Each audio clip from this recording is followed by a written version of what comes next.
Біздің тобымыз жеңіліске ұшырай бастайды. Тігінші болу, яғни дизайнер мамандығында грантқа оқуға түсу болатын. Сен қандай саланы таңдасаң да, біз саған сенеміз. Армысыздар, құрметті көрермен. Әселя подкастының кезекті қонағы Алматы облысы Кемертоған ауылындағы Жайлы мектеп дебат президенті Есмұратова Айдана. Әселямен бірге подкастына қош келдіңіз. Айдана ханым, ең әуелі өзіңізді таныстыра кетсеңіз. Қош көрдік, баршаңызға сәлем. Менің есімім Есмұратова Айдана Бақытбекқызы. Мен Алматы қаласында дүниеге келдім, отбасыда жалғыз қызбын. Қазіргі таңда Алматы облысы Қарасай ауданы Кемертоған ауылының Жайлы мектептің 8-ші сынып білім алушысымын. Енді ең алдымен, ең әуелгі сұрағым, дебат саласына қалай келдіңіз? Бұл саланы таңдауға кім себеп болды? Негізінде мен 7-ші сыныпта дебатқа деген қызығушылығым қатты арта түсті. Себебі біз сабақ үстінде отырып, дебат ойынына қатысты әңгімелер айтып және дебат ойнайтынбыз. Бұл дебатқа деген қызығушылығым менің қазақ тілі және қазақстан тарих пәнінен ашылды. Біз сабақ үстінде тақырыпсыз, ережесіз кішігірім дебат ұйымдастырып, бір-бірімізбен сөз таластыратын. Енді осы жылға дейін дебат саласында қандай жетістіктерге жеттіңіз, қандай марапаттар алдыңыз? Біз дебат саласында әр өткен кезеңімізде әртүрлі мектепшілік бойынша аудандық жарысқа барған болатынмын. Бізде 5 кезең болды. 5 кезеңнің 3 кезеңінен өттік және алғыс хатпен марапаттау алдым. Енді осы дебат сізге не үйретті, қандай өміріңізде қандай өзгерістерге әкелді? Мен кішкентай кезімнен бастап ашық сөйлеймін, ашық адамдармен тілдесемін және дебат маған осыны 2 есе, 3 есеге артып, яғни адамдармен ашық сөйлесуді, елдің алдында ешқандай қобалжымауды және өзімнің сөздік қорым көбейтілді. Сол жағынан маған көп әсер етті. Дебатқа қатысқандар көп айтады ғой, сен дебаттан кетсең де, дебат сенен кетпейді деп. Осы дебат ойыны сіздің жеке өміріңізге қалай әсер етті? Менің жеке өміріме әсері көп тигізді. Себебі басқа адамдармен диалог ретінде сөйлесіп жатқан кезде мен бірден өзімнің аргументімді, фактімді айтып, ол жерде оның дұрыс еместігін дәлелдеп кететін бар. Соның арқасында біраз адаммен сөз естіп қаламын. Осы дебат ойында плюсы, минусы бар ма? Әрине, әрбір саланың өз минусы және плюсы болады. Мен плюс жағын айтсам, ода тез ойлану, яғни жүйрік боласың. Сенің логикаң жақсы дамиды.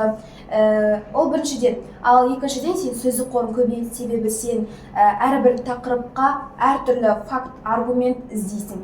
Егер сенің факттарың, аргументтерің өте көп болатын болса, ол сенің миыңа, памятыңа барлығы жазылады және басқа жерлерде сен ол тақырыпта болмасаң да, бірақ барлығын түсініп біліп тұрасың.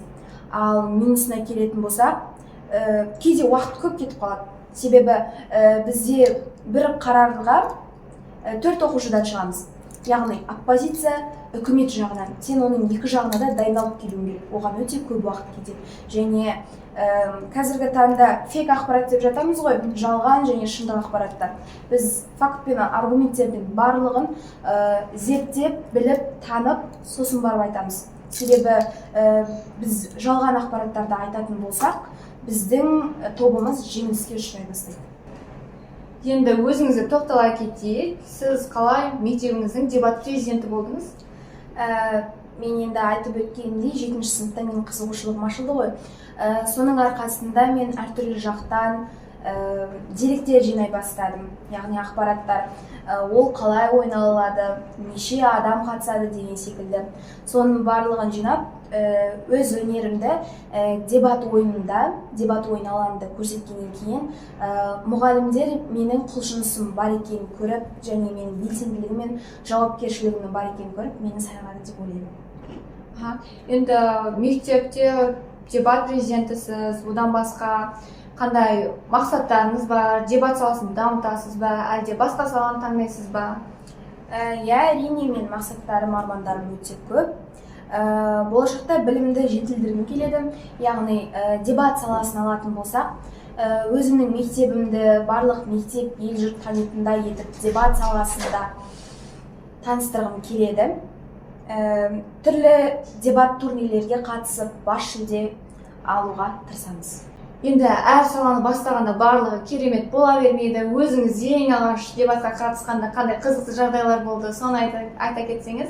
Әрине, әрбір саланың бір қиындығы болады деп жатады ғой. Ол қиындық менің басымнан да өтті. Дебатқа іріктеу болады деген кезден бастап мен апайлардың артынан жүгірдім. Өтініш, мен дебатқа қабылдаңызшы деп маған ақпарат берді. Осындай дебат іріктеуі осы уақытта болады, осы комменте сен сол күні кел, осы тақырыптарға дайындалып кел деді. Мен келдім, тақырыпқа дайындалым. Мен қанша іздестіргенмен өз көзіммен алғаш рет көрдім. Сол кезде менде қобалжу болды, қатты қобалжыдым, қысылдым, ұялдым, бірақ сонда да ортаға шықтым. Бірақ әрине бірінші дебат болғаннан кейін өз ойыңды ашық жеткізе алмайсың, отырған адамдардан қорқасың.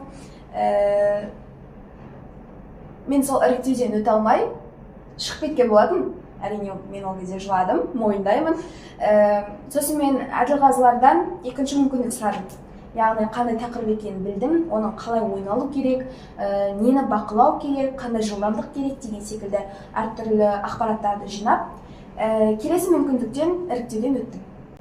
Өзіңіздің тәжірибеңізге байланысты жас дебатшыларға қандай кеңестер берер едіңіз? Мен жас дебатшыларға беретін кеңесім көп оқу керек, ізденістері көп болу керек, көбінесе адамдармен ашық сөйлесу керек деген секілді. Сөйлеген кезде ешқандай қорықпау керек, қысылмау керек. Керісінше сен ол жерде өзіңнің біліміңді, сен өзіңнің білімінің қандай деңгейде екенін көрсетесің. Сол себепті ешқандай қорқудың қажеті жоқ. Өз уақытыңды тиімді пайдаланып, айтатын аргументтеріңді, факттерді айтып, және қарсыласыңды, өзіңнің келіп отырған қарсыласыңды тепе-теңдікте ұстау керек. Осы енді бағаналы бері дебат деп жатырмыз, бірақ дебаттың қалай ойналатынын, оның ойын шартын айтпай кетіппіз. Соны дебат ойын қалай ойналады, соны таныстырып кетіңіз. Бізде көп оқушылар отырады. Біздің өзіміздің мектепте дебатта 40 оқушыға дейін жинауымыз қажет. Бірақ бізде қазіргі таңда 15 оқушы, біз 15 оқушымен дебат өткіземіз. Оның ойналу шарты негізі былай қарап тұрсаң оп-оңай. Бізде екі тарапқа бөлінеді, оппозиция және үкімет. Бізде айта кетсек, үкімет ол бізде жақтайды. Мысалы, берілген қарарды ол жақсы жағын айтады, адамдарға қандай пайдасы бар деген секілді. Ал оппозиция ол бізде қателіктерін, оның адамдарға беретін кемшіліктерін айтады. Бізде 4 оқушыдан шығады, әр топқа 2 оқушыдан. Бір топта бізде спикер және лидер болады. Біздің мектепте лидерге 5 минут, ал спикерге 3 минут беріледі. Сонымен келген кезде 8 минут. Және қорытындысын бізде лидер айтады. Лидерге 2 минут, барлығын қосқанда 10 минутта біз өзіміздің қарарымызды анық, ашық жеткізуіміз қажет болады. Керемет, жақсы. Енді дебат тақырыбын жабайық, өзіңізге тоқтала кетейік. Сіздің болашаққа мақсаттарыңыз қандай, болашақта қандай саланы таңдайсыз, дебатты жалғастырасыз ба, әлде басқа саланы таңдайсыз ба? Әрине, болашаққа деген арман, мақсаттарым өте айқын. Бірақ қазіргі таңда мен әлі шешкен жоқпын. Қай мамандықты таңдаймын, қай саланы таңдайтынымды. Бірақ дәл қазіргі уақытта, в данный момент деп айтады ғой, дәл қазіргі уақытта мен журналист болғым келеді. Себебі мен енді сөздік қорымның өз мөлшерінше көп екенін, одан әрі қарай тағы да көбейткім келеді. Және мен дебатты барлық ел жұрт білетіндей етіп танытып, көп турнирлерге қатысып, жарыстарға қатысып, бас жүлде алып, солай күшті болып дамығым келеді. Басқа қандай хоббилеріңіз бар? Бос уақытыңызда не істейсіз? Көбінесе мен бос уақытымда кітап оқимын, әртүрлі жанрларда кітап оқимын. Мен негізі басында қайғылы драма туралы кітаптар оқитынмын, драма жанрындағы. Оған Бақытсыз Жамалды мысал ретінде келтірсем болады. Негізі кітап оқығанның өзі бір басқа әлем. Себебі оның жылайтын жерінде жылайсың, күлетін жерінде күлесің. Себебі сен оқыған кезде оның тереңіне кіріп кетесің. Ал қазіргі таңда мен комедия фантастика жанрында оқып жүрмін. Және мен көбінесе табиғат аясына шыққанды жақсы көремін. Табиғат аясына шыққан кезде өзімнің миымды тыныштандырып және айналама қарап деген секілді сондай хоббиім. Және осы табиғатқа шығам деп жатсыз. Табиғатқа шыққанның пайдасы неде, және бұл табиғатқа кімдермен шығасыз? Негізі табиғатқа шыққан ол өте адам баласына пайдалы. Біріншіден денсаулық жағына келетін болсақ, адамның денесі тыныштандырады, миың тынығады, таза ауа деген секілді. Ал енді көбінесе мен табиғатқа шыққанда ата-анаммен бірге шығамын.